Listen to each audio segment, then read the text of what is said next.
Hello, welcome back to those of you who are returning, and welcome to anyone new who may have found yourself to my channel. My name is Emma, or emarillo.art, and I'm excited for today's video. It's only my second long-form YouTube video, so I'm still kind of getting the hang of it, but I'm excited. One question that I get asked more than almost every other question is, how long have I been drawing? And the answer is, I have been drawing my entire life. I am in my 20s. I have been drawing a very long time. However, I did not start drawing seriously until about 3 years ago, like 2022, like spring-ish. It was pretty much right after I finished college and I was working on a job, and I was like, I need sort of something to do aside from work, and so I started drawing. And I started drawing regularly. That's also about when I started watching anime. I had just read My Hero Academia. That was the first manga, anime, anything I had ever done. Still haven't watched the anime, but I started with that manga, and the art style is just beautiful. I finished college, started work, and I was like, I'm gonna start drawing more regularly. Before that, I was like, well, I'm not as good as these people. I can't draw that. I don't know how to draw that. And that's kind of around the time when I was like, why not? I was like, well, these people started somewhere as well. So just because I can't draw like that now doesn't mean I can't someday. So I thought, well, I'm just gonna start practicing every single day. And I did. So I've been pretty much drawing every single day since March of 2022. And my art has improved a lot. So today I'm going to talk a little bit about how my art has improved since that point. And I just kind of want to show you where I was at before that, kind of where I started. Just to show you that art does not come from inherent talent, it comes from hard work. Yes, you can have some talent that helps you move faster or learn faster, but for the most part, if someone's better than you, they've been practicing longer, so don't give up. And a lot of you guys are already far better than I was in high school. And while I talk, I will be drawing shoujo. I never really watched anime prior to college, but I did like the art style. So I had a friend like in 4th grade that would draw a lot of anime characters, and she would draw her own characters, and I thought she was the coolest person ever. And so I was also like, I'm gonna draw these types of characters. That's kind of what really set me off, is so I started drawing anime characters. Not specific like licensed ones, just kind of like the style. And I bought a couple books, and I'd copy all of the pictures from the books, but frankly I was terrible and kind of lost interest probably around middle school. After that, I think I mostly just kind of doodled aimlessly. I went through a minor caricature phase. It was kind of weird, and tried to learn some character drawing, but I never really put much effort into it. I didn't put enough time into really actually trying to learn it. I just was discouraged that I didn't know how, but I didn't really spend like hours trying to learn how to draw characters. I just would get discouraged when I didn't immediately know how to do it. So I just remember like kind of trying during that time, and I would do like doodles and stuff, but nothing like serious, really. Nothing that would take me like hours to draw. As you can see, I was just born so talented. These are just so stunning. I cannot even get past how amazing I was as a child. It's definitely not the creepiest thing I've ever seen in my entire life, but you know, we all start somewhere, right? So yeah, as you can see, I did not crawl out of the womb knowing how to draw, and I'm still learning. I'm still not good at drawing a lot of things, so don't give up, because I'm sure a lot of you, quite frankly, are better than I was back in, this is high school. This is high school, guys. Ugh. But it's okay. I learned from it and moved forward. But yeah, as you can see, I was super into Disney in high school, so I drew a lot of Disney characters. And I also tried to draw some of my own characters. I think at that time, look at a lot of Pinterest pictures and look at a lot of different artists' styles, and I would kind of more replicate them at that time, because now, to me, the best way to learn is to look at as many different types of artists as you can. If you pick one artist and just copy their art style, you're not going to develop your own art style. You're always just going to have something that's just not quite as good as the person you're chasing, because they've been drawing longer, and by the time you get to where they're at, they'll have been drawing longer than you again. So really the best way to me to develop your own art style and learn is to just study a lot of different artists all at the same time, in a lot of different mediums, because I draw a lot of traditional art, but I've looked at a lot of digital art through the years, and that has informed the way that I draw and the way that I do shading. And so you just want to have as many different types of references that you can have, and as many different types of artists that you can learn from. And the more artists that you learn from, the more versatile your art will be, and the more interesting your art style will be. As you can see, I did practice a bit of realism in high school, and this is one of the first times I think you can actively see the improvement, because I was spending longer amounts of time drawing towards a specific goal. So I actually did go to an art school for college, but just not for anything drawing related. I was a set design major, and most of my classes involved building physical models or making 3D renderings on a computer. And there was some drawing involved, obviously, because it wasn't art school, so I had to take like 2 drawing classes and then some design classes. But most of the drawing classes were really more like, here's a still life, draw it. It wasn't so much of here's how you draw. It was more like, we are giving you the space to create something, so you have to figure out on your own how to do that. And that really changed my mentality when it came to artwork, because I realized that anything I didn't know how to draw or anything I didn't know how to make, if I was put in a position where I had to create that or I had to draw something, then I'd be able to eventually figure it out if I spent enough time on it. So that really changed the way that I looked at drawing and creating, because I realized if I just spent enough time on something and I created situations where I had to do that, then I would eventually be able to figure out how to draw or make things that I wanted to make. Now obviously I still would have to put in the work and learn things, but prior I hadn't really been challenging myself with drawing the way that I do now. And that brings us to the last 3 years where I decided to start drawing daily. I did not start watching anime until after I graduated college. I got sick and I watched Jujutsu Kaisen because of that one part where Yuji does the triple kick. And I was like, that's so cool. I'm gonna watch this show. So I watched Jujutsu Kaisen and I was like, I think that anime is worth looking into. So yeah, that's how I got into anime. And like I said, prior to that, I had read My Hero Academia. That's kind of how I started. And that's when I was like, the art styles are actually so cool. So I was like, well, let's see, I'm gonna try drawing some of them, because I've had the same printer for a while and it only works like 50% of the time, so I didn't want to deal with it. But I was like, I want to put artwork on my wall. So I was like, well, what if I just tried drawing it? And that's kind of what set me off. I was like, well, this is actually so cool. I don't have to go and buy stuff. I don't have to deal with my printer. I can just try drawing the fan art for the shows that I'm watching.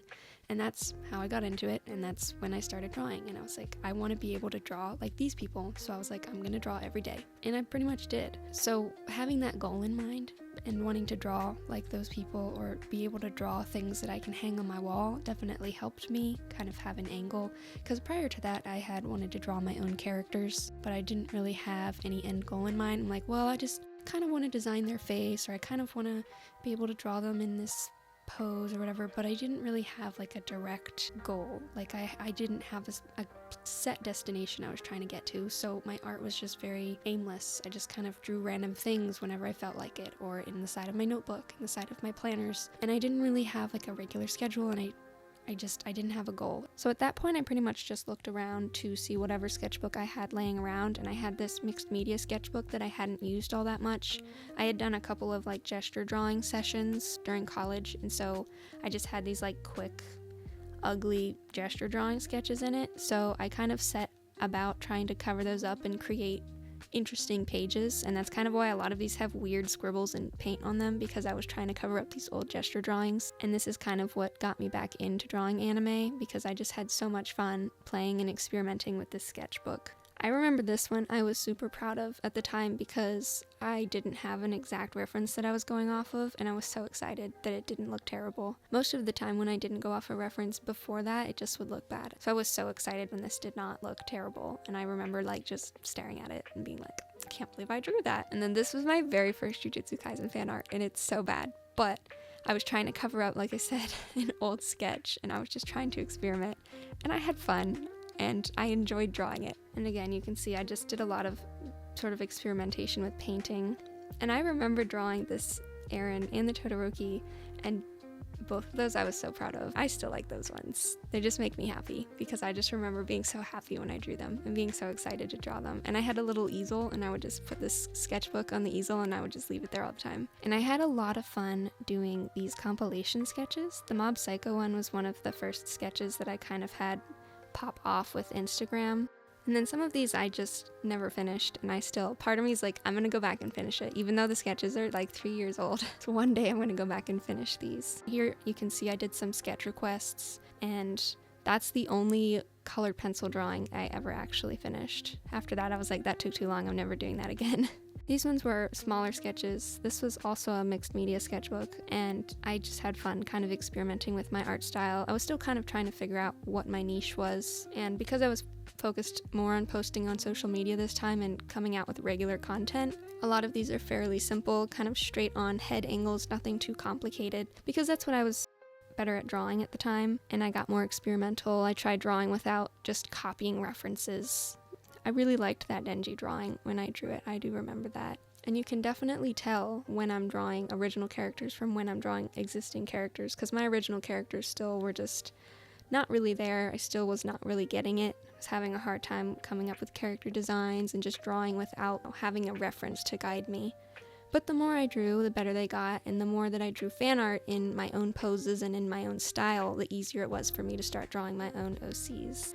This, I think, is my very first Chozo drawing, and this is kind of when I decided to try sticking more with graphite art, because I had been doing so many different mediums up to this point. I felt like I couldn't really focus on one area to improve, because it's so much easier to improve in your artwork when you're focused on one specific goal. If you're bouncing around trying to learn anatomy and faces and bone structure and animation and all of these different things at the same time, you're just not going to progress in any of them very quickly. So I picked graphite, portraits, and just really worked on improving myself in those areas. Some of these, though, I definitely remember being disappointed in.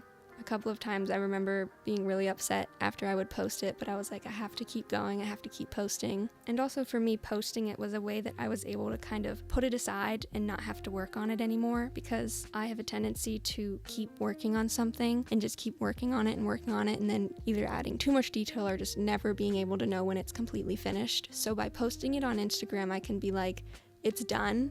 If I don't like it, it's done, and I will learn from this process. So that's another area where Instagram actually helped me. It made me able to actually have a stopping point for a lot of these drawings, where before that I would just keep going, or I just wouldn't ever actually finish it.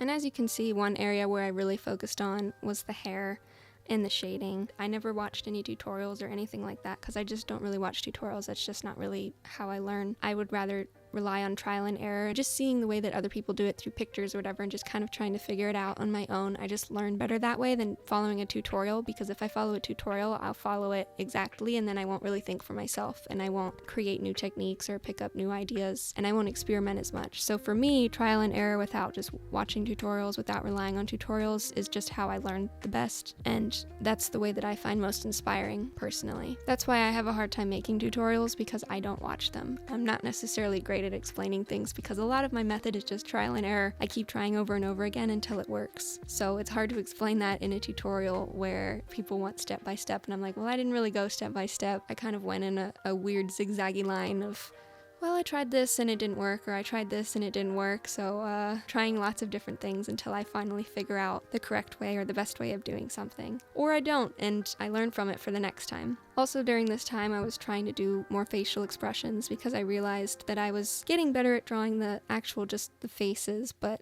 the expressions and the emotions behind the pictures weren't all that exciting. So around this time, I would also go back to watercolor periodically.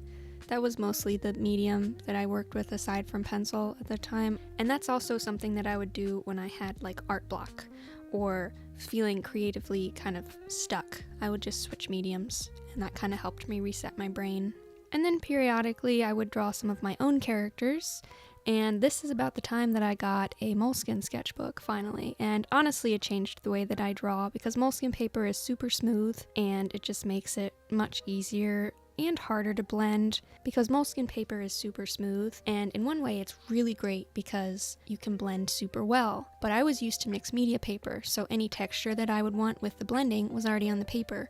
And that was good and bad, because sometimes you want it to be smooth and you really couldn't get it to be smooth because it's bumpy paper, and it was just impossible to get the blending to look completely smooth. Whereas Moleskine, you just blend it all and it looks completely smooth. There's no texture at all because the paper is so smooth. It's the smoothest paper that I've used so far. But it is thick like mixed media paper, which is one thing I really love about it, because I do draw on both sides of the Moleskine paper because it's kind of expensive, and this way I just don't waste paper, which I think I'm going to make a video about paper later on, so I'm not going to get too much into it because I, again, can talk about paper like all day long. And this is going to be a little confusing because I don't draw chronologically in my sketchbooks. I kind of am all over the place. I'll just skip random pages for some reason. I don't know why I do it. I just do. Or sometimes I'll like start to draw and be like, oh, I messed up. And so then I'll leave that page and go to a totally different page. But then like someday in the future, I will go back to that page and draw over top of it. Especially with Moleskine paper, you can handle erasing better than other paper. Whereas the mixed media, I would mess up a couple of times. Pretty much I had to use a new piece because that piece just wasn't going to blend the same way anymore because I erased too many times. Whereas Moleskine, it takes a lot more erasing and messing up to actually mess up the paper. You can erase a lot better, in my opinion, on Moleskine paper, which is one reason I like it, because in the long run, it is cheaper for me because I have had the same Moleskine sketchbook for about 1.5 years, whereas Canson, it only took me a few months to get through because if I messed up, I would have to go on to the next page. Plus, I did not draw on both sides of the paper for mixed media paper because it would smudge against itself too much, whereas Moleskine, it doesn't really smudge too much against itself, so you can draw on both sides of the page with not as much smudging as a normal sketchbook. Because I used Moleskine paper and it was super smooth, I had to change the way that I shaded a little bit because I wanted to bring some of that texture back in. So that's when I started adding like extra lines and extra scribbles, and I feel that that makes my shading very distinctive now, and the reason I started doing that is because I switched to this paper that had no texture on it, and I was used to the mixed media that had tons of texture on it. And I really like my shading style now. I have a lot of fun doing it. I really enjoy it, and I feel like it makes my art pretty unique, but that's the reason that I shade that way, because the paper I use is super smooth. Then we have some Windbreaker, which was a different art style that I wasn't used to at the time. And another thing that you can kind of tell is my design style will change to kind of absorb certain aspects of whatever manga I'm reading at the time. When I started reading Vagabond for the first time, that's when my hair drastically started to improve because I started looking at the way that hair was drawn in that manga, and it just changed the way that I drew hair because I just love the way that it looks in that storyline, and I love the way that all of the characters just have crazy hair all the time. And so I started drawing hair like that, and I still draw hair like that. A lot of times it's easy for me to look back and be like, oh yeah, that's when I read this story, or that's when I read this comic. So this is another Moleskine sketchbook that I have. This is the one that I am currently using. This one I've had for at least 1.5 years. And then we have Toji. And actually the first thing that I ever drew in this sketchbook was the Toji drawing, which is one of my most successful Instagram posts. Here I did some Jujutsu Kaisen sketches. This is when the anime was coming out. This page was fun. I did the Yuji drawing for a collaboration on Instagram, which was pretty fun. And then the Sukuna drawing, I think I used my own hands as reference for that one. The Gojo drawing I drew around Christmas time, obviously. And then the Yuji one took me about a month, I think, to finish. And I think I was also drawing solo leveling drawings on the side while I was working on that one. So it took me a while to finish the actual thing, but that's still one of my favorite pages in my sketchbook. Then we have Jinshi from Apothecary Diaries. And as you can see, I really just was slowly improving my shading and adjusting my technique, and I just have a lot of fun doing the characters with the craziest types of shading. Also around this time I was experimenting with different types of like little mini animations and things, and I started getting more and more elaborate, and this is when I did Jujutsu Kaisen animation mixed with the sketchbook page. I still don't think I've topped that one. That one was super fun. I really enjoyed making it, and it was just a long process, but definitely worth it in the end. I had done a little bit of animation with paper stuff in the past, a little bit of Blue Lock. I did a Naruto one, and those ones were fun, but they kind of have just slowly improved and slowly gotten more complicated to the point where they take a really long time for me to get done now, so I don't do them all that often. And then you can see I also have some other sketchbooks. I kind of have different sketchbooks for different types of drawings. Then I also had this sketchbook, which is a Moleskine. I believe it's like a Moleskine journal, so it's not necessarily made for drawing this kind of thing. You can see the pages are a lot more warbly, but it was fun to just experiment with different mediums. And I also use this sketchbook to plan out the more elaborate reels that I do. Also around summerish of last year, I believe, I started getting companies contacting me and asking to review videos or make videos for their products, and they started sending me some art supplies. So that's when I really got to experiment with more mediums. When I got like a box of markers for a review, it was great because then I could now draw with markers and learn how to use markers. So that's one thing that has been fun is I get these products sometimes and I'm like, I don't really know how to use this, but I'm gonna figure it out because I have to make a video for it. So I kind of have to learn some of it kind of quick in order to make videos. But it forces me to learn, and it forces me to apply different areas where I've learned in other mediums of art and figure out the fastest way to learn another medium. So this sketchbook is kind of where I keep track of that kind of thing. I have a lot of the swatch pages and then the drawings that I drew to go with some of those videos. Then just some little sketches, but I like this sketchbook. This is usually the one that I carry around with me. And then I also got this it was like the cheapest sketchbook they had at Target. I use it for all of my just quick learning sketches, practicing shapes, anatomy, faces, just really quick sketches that I'm not going to be spending a lot of time on. Because one thing with the Moleskine paper is I don't want to waste it, so I don't like just practicing with Moleskine. I like only doing more polished designs on it, so I kind of got out of the habit of just practicing regular types of sketches. So I got this sketchbook so that it was okay to mess up in it. It was okay to just draw messy sketches or sketches that don't look very good. And as you can see, over the last couple of months, I've been practicing more anatomy, more poses type of thing. I did a blue lock reel, which I still have to edit for YouTube actually, because I was an issue with the music licensing. So I was practicing a lot of anatomy so I'd be able to draw the blue lock characters easier. And then still to this day, one of the most challenging and time-consuming drawings that I've done is the Kokoshibo drawing. There's just so much hair and so many eyes. It was so much fun to draw, but also the very first time that I drew him, I think it was like 3 days straight. I barely slept the whole time because I wanted to finish him. And so I was just drawing hair for like hours and hours on end. And then the next year I drew him again, and some people liked the original drawing better, but I personally like this one. There's a lot of areas like the hand drastically improved, and his actual pose is a lot more difficult. This is also Moleskine. I have a giant Moleskine sketchbook, and I don't use it very often because it takes forever to draw anything on a page this size, but these drawings are some of my most detailed and probably some of my best drawings. They just took a really long time to finish. And these are some of the drawings that I got to do because of the products that I got sent from different companies. I started working with more acrylic markers around this time and just experimenting a lot with different mediums and mixing different mediums. I know a lot of artists find the video format to be kind of a hassle and a hindrance, but I find that it helps me come up with more creative ideas and more interesting ways of drawing things. Now we're back to the black and white graphite sketchbook, and that's when the manga was coming to a close. That's the Gojo I drew. And these are some sketches I did for Halloween. This is when Dawn to Dawn was coming out, and more sketches I did in October. Actually, I think I did this one last November. Then of course, we're starting to get into this year when I was drawing Solo Leveling. Then these are my most recent drawings.